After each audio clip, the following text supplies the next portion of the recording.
like testing a Mustang in Boston traffic. Good afternoon, ladies and gentlemen. Today I have the privilege, well, kind of the privilege of being in a 2017 Ford Mustang. Now, normally that would be a great thing, except for I'm in a convertible 2.3-liter Ecoboost Mustang. I'm the first person to complain that I'm not in a V8 and that it's not a standard, but not everyone wants that. And in today's economy, people want better fuel economy. They want smaller engines, turbocharged engines. This is the Mustang for the softies, I guess you could say. There are 4 engine options available for the 2017 Mustang. The smallest being this, the 2.3-liter Ecoboost Turbo 4-cylinder. The next step up is a 3.7-liter V6, naturally aspirated. Then you have the 5-liter V8 that comes in the GT, and the 5.2-liter V8 that comes in the Shelby. Now, what I found absolutely shocking was that this engine makes 10 more horsepower and 40 more foot-pounds of torque than the V6. That just doesn't make sense to me at all. So why would Mustang even offer a V6 in the first place? Now, I remember hearing things that the 4-cylinder turbo isn't a slouch at all. It's actually pretty quick. It's really not. I mean, it's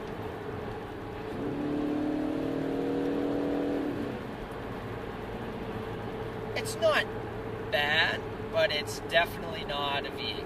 Hearing turbo whistle and that not V8 sound is so odd being in this car. And this body, the long nose, you're ready to hear that cranky, noisy V8. We'll say it's quick. Now, as for everything else Mustang, I love the new interior they have on these Mustangs. I like how the start-stop button is down here. I like these switches for, you have your hazards, traction control off, your steering feel, and then your mode. Now for steering, you have the option of Sport, Comfort, and Normal.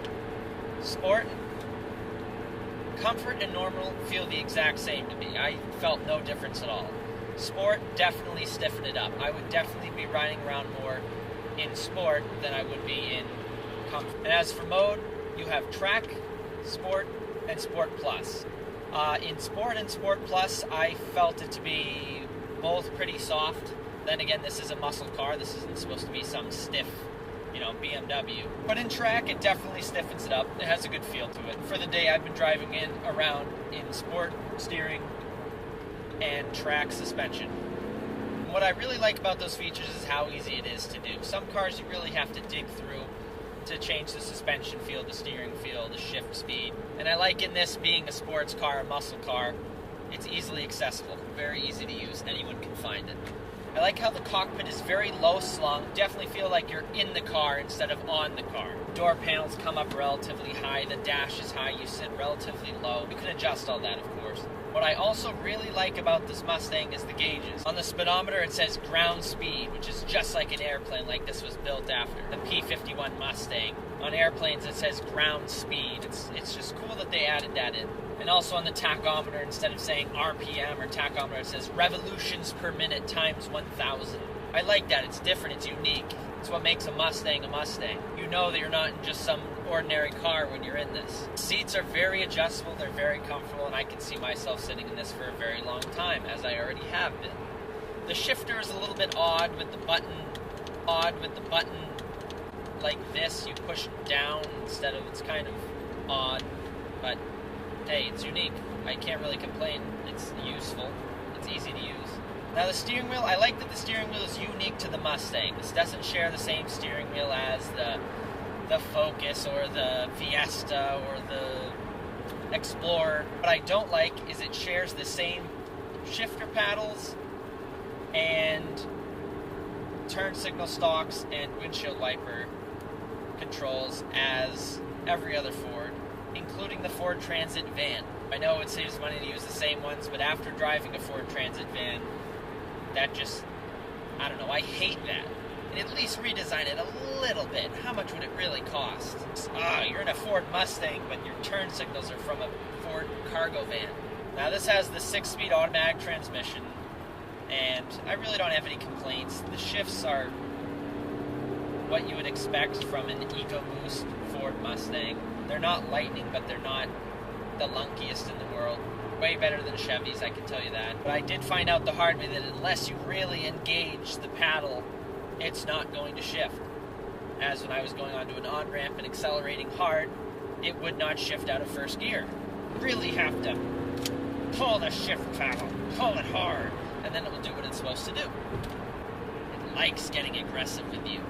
Now, as for suspension, it is nothing to write home about at all. It reminds me so much of my Camaro in the sense that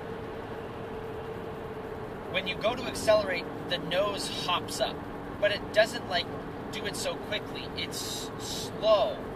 It's like a muscle car was. And I don't know if that's a good thing.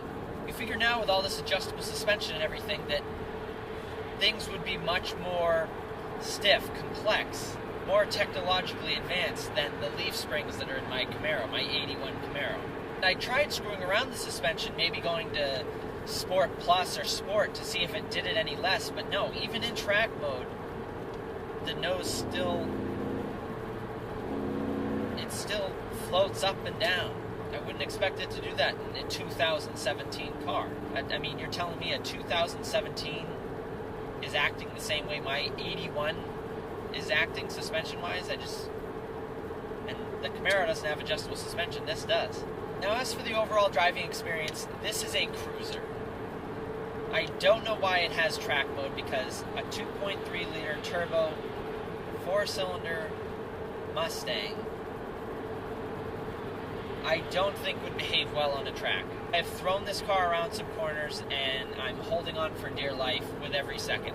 It feels like it's got a lot of body roll, even in track mode, and it's holding on for dear life. The back end will not step out on it. It's just leaning and leaning and leaning, and you're just holding onto the steering wheel, waiting for it to step out, but it doesn't. And I would almost rather it step out than stick, because then it's fun. Right now, it's just scary. And it's not scary in a good way. Like ZR1 Corvette is scary. This is just like uncomfortable scary.